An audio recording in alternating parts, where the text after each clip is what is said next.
Salam sejahtera, terima kasih karena bersama dengan saya di Nazilin Unity Channel. Ada orang kata, habislah Papa Gomo kali ini. Baru-baru ini, Papa Gomo telah memohon maaf dan ampun kepada Ketua Polis Negara. Tetapi nampaknya tindakan beliau itu tidaklah seperti yang dilihat oleh netizen. Kerana Nazarudin akhirnya, Ketua Polis Negara memohon perintah komital kedua. Beliau menyifatkan permohonan maaf Papa Gomo tidak ikhlas. Kenapa Ketua Polis Negara tiba-tiba rasa permohonan maaf Papa Gomo tidak ikhlas? Ramai netizen yang suka dengan tindakan Nazarudin ini untuk memohon perintah komital kedua tersebut. Mereka kata baru-baru ini Papa Gomo telah pun membuat satu pernyataan yang mungkin akan menyinggung perasaan Ketua Polis Negara tentang permohonan maaf beliau di mahkamah baru-baru ini. Ketua Polis Negara Tan Sri Nazarudin Husin memohon kebenaran kali kedua daripada Mahkamah Tinggi supaya blogger Papa Gomo dikenakan perintah komital dan seterusnya dipenjara kerana menghina mahkamah. Ramai netizen sebenarnya tidak bersetuju sebelum ini tindakan Ketua Polis Negara menerima permohonan maaf Papa Gomo. Mereka kata, Papa Gomo akan buat balik, Papa Gomo akan ulang lagi. Tapi, sudah terjadi. Akhirnya, apa yang dijangka benar-benar seperti telah berlaku apabila Ketua Polis Negara menyatakan beliau kini mahu supaya blogger Papa Gomo dikenakan tindakan komital dan seterusnya dipenjara kerana menghina mahkamah. Sebelum kita teruskan ulasan ini, jangan juga lupa berikan pandangan dan komen anda. Dan lebih daripada itu, siapa yang ada masalah kencing manis, gout dan tinggi darah, tekan butang produk yang ada dalam video ini. Kerana produk itu murah dan berkesan memberikan anda kesihatan.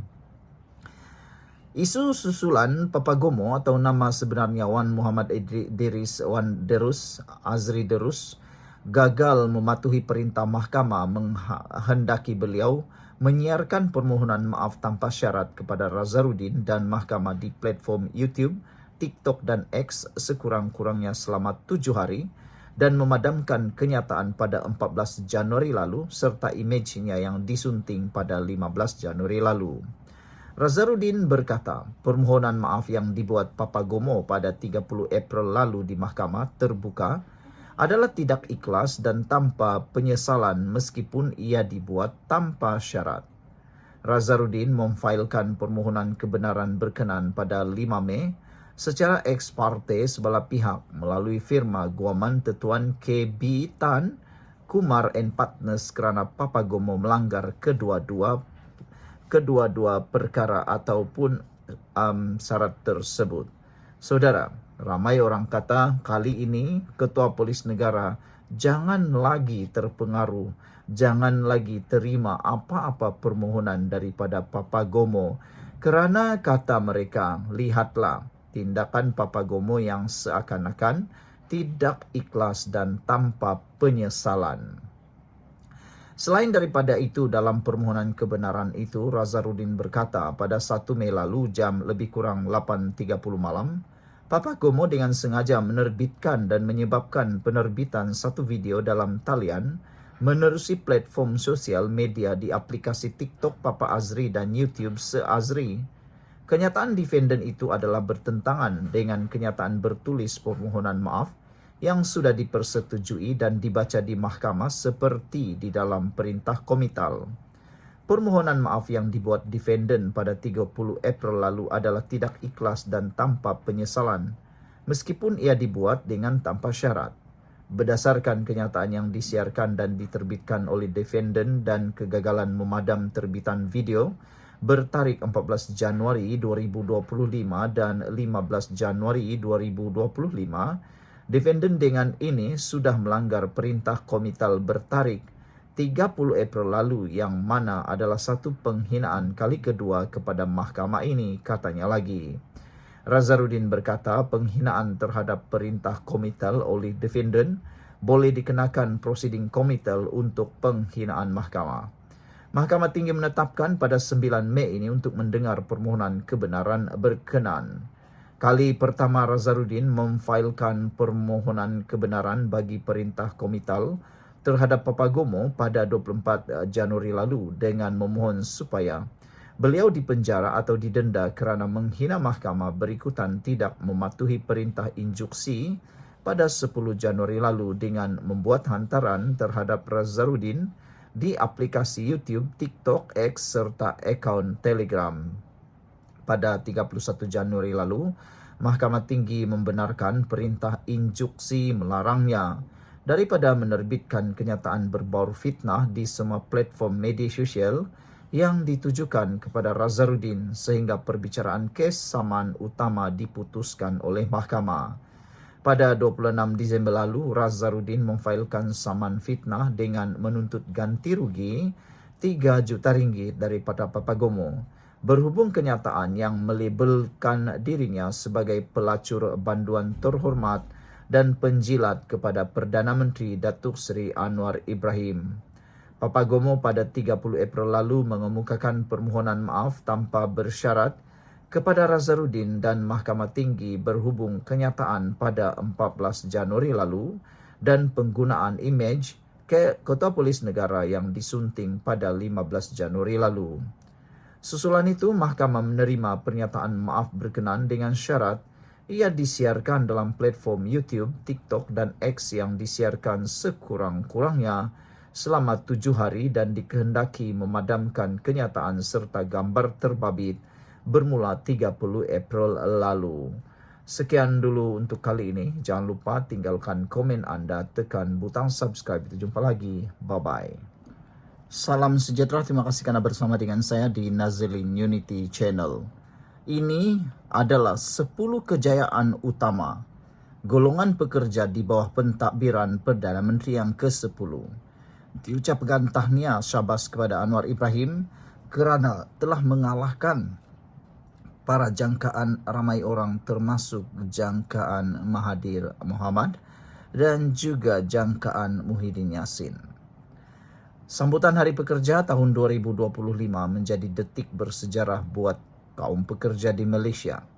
Di bawah kepimpinan Datuk Seri Anwar Ibrahim, Perdana Menteri yang ke-10 dan Menteri Sumber Manusia Steven Sim, pelbagai pencapaian penting telah diraih sekaligus membuktikan bahawa agenda pekerja menjadi keutamaan kerajaan Madani.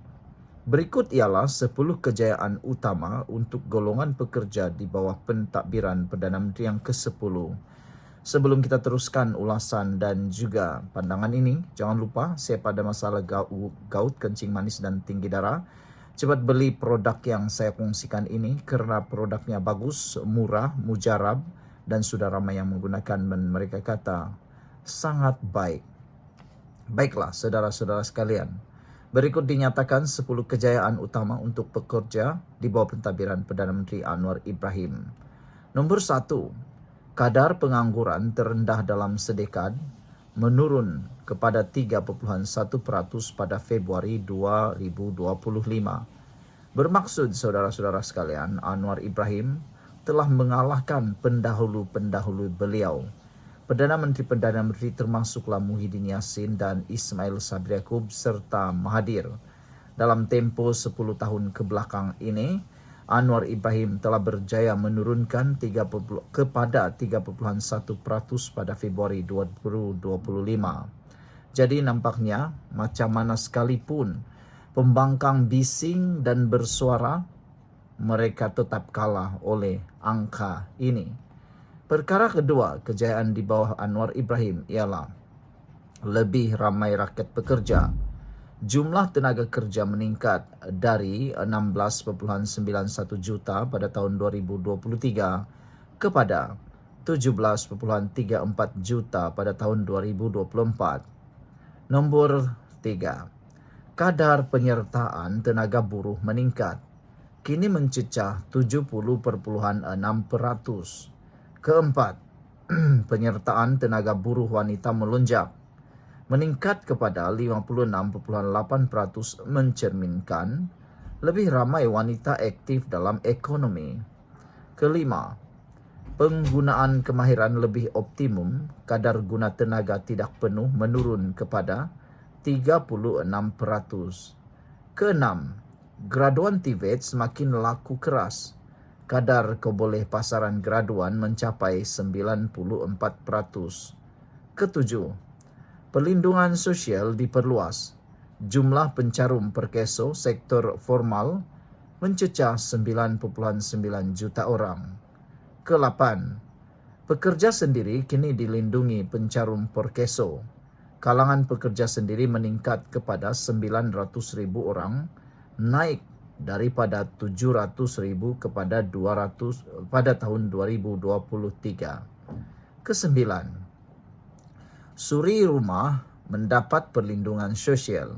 Skim suri rumah kini melindungi 500,000 pencarum berbanding hanya 200,000 pada tahun 2023. Kesepuluh, upah penengah meningkat.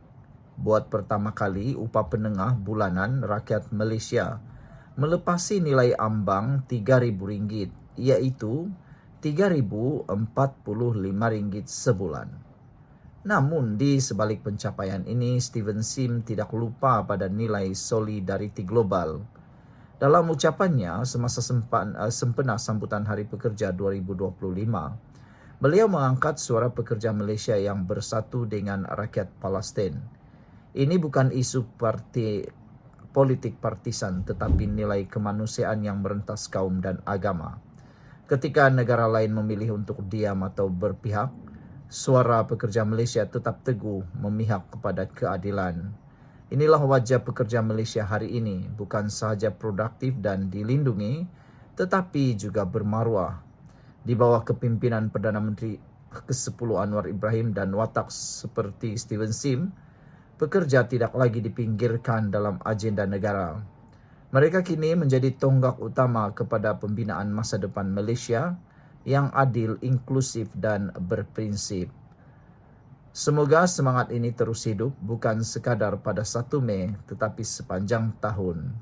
Sekian dulu untuk kali ini. Jangan lupa tinggalkan komen anda, tekan butang subscribe. Bye-bye.